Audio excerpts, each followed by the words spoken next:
You drew your bow and aimed at the enemy ahead. But the enemy pulled out a flintlock musket. As the trigger was pulled, the flint struck and ignited the powder, launching a lead ball.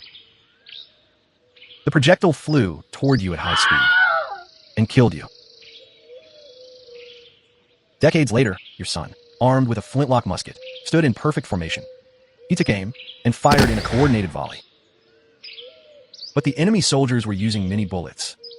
These bullets were slightly smaller than the bore's rifle in diameter, with a conical shape. 3 grease-filled grooves circled the base.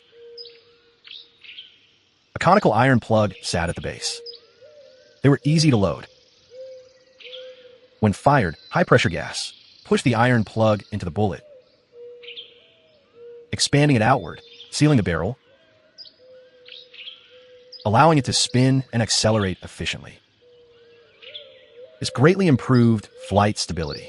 These whirling bullets cut down your son and many of his comrades. Decades later again, your grandson, also armed with a mini-ball musket, charged the enemy. He aimed his weapon and pulled the trigger, but rain had soaked the powder. His musket misfired. The enemy, however, had percussion cap rifles. The cap was made of copper, filled with mercury fulminate.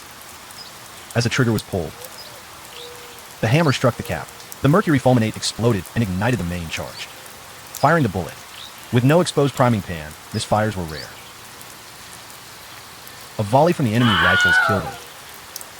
Decades later, your great-grandson charged the enemy with a percussion cap rifle, but the enemy was now armed with Dre's needle rifles. Both sides opened fire simultaneously. Then it was time to reload. Your great-grandson took out a new round, inserted it into the muzzle, and rammed it down with a rod. He cocked the hammer, placed the percussion cap, and pulled the trigger. The rifle fired, but while he was reloading, the enemy reloaded much faster. They simply pulled the bolt back, inserted a self-contained paper cartridge, which had the bullet and sabot up front, powder in the back, and a primer in the middle. The casing was made of paper. Its design made everything faster, as you'll soon see. They pushed the bolt forward, cocked the internal needle spring, and pulled the trigger. The needle pierced through the paper and powder, striking the primer. The primer ignited the charge and fired the bullet.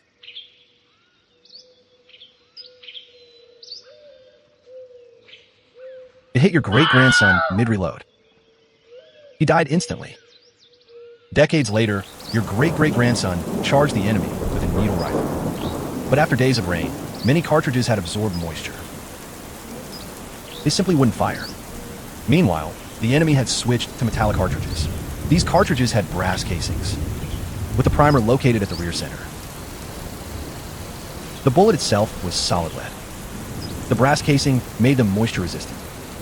When the trigger was pulled, the firing pin struck the primer, and high-pressure gas propelled the bullet through the barrel.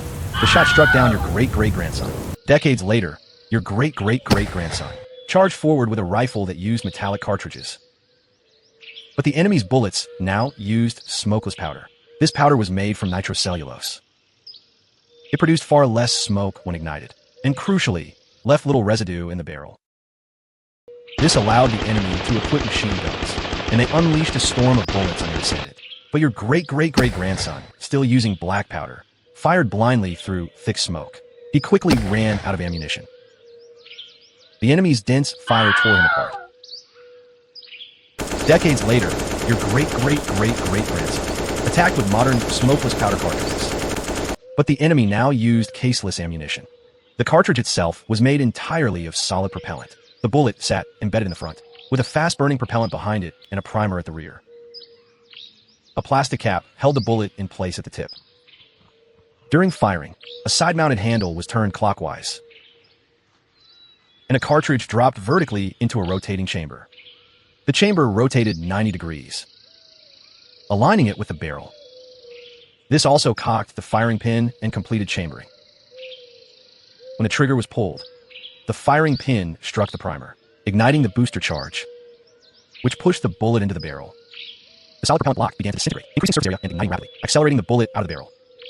Some of the gases were diverted to rotate the chamber back to its original vertical position, ready to align with the feed system for the next round. The enemy unleashed a relentless storm of fire on the scene. He was pinned down completely, just when he thought his end was near. An enemy rifle exploded. It turned out the gun had overheated from sustained fire. The round had cooked off. Huh. Looks like the enemy got ahead of themselves and paid the price. Decades later, your descendant led his squad into battle. This time, the enemy was equipped with telescoped ammunition. These rounds had polymer casings. The projectile was entirely embedded inside the casing. Behind the bullet was the propellant. At the very rear sat the primer. You may have noticed these cartridges had no rim. This meant traditional extraction systems wouldn't work. Here's what happens when one is fired. The primer ignites the propellant, and high-pressure gas expands and deforms the polymer casing, sealing the chamber effectively.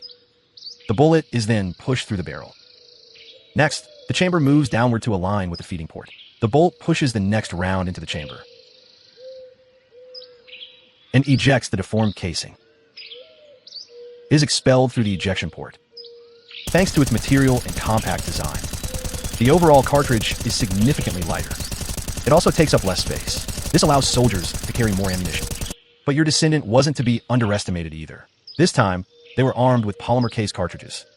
Each round featured a high-strength polymer case, propellant, a steel base, and a bullet. Though not smaller in size, they were about 20% lighter. Most importantly, they didn't require a costly overhaul of the feeding system. So, who will win this battle? What's your take? Leave a comment below.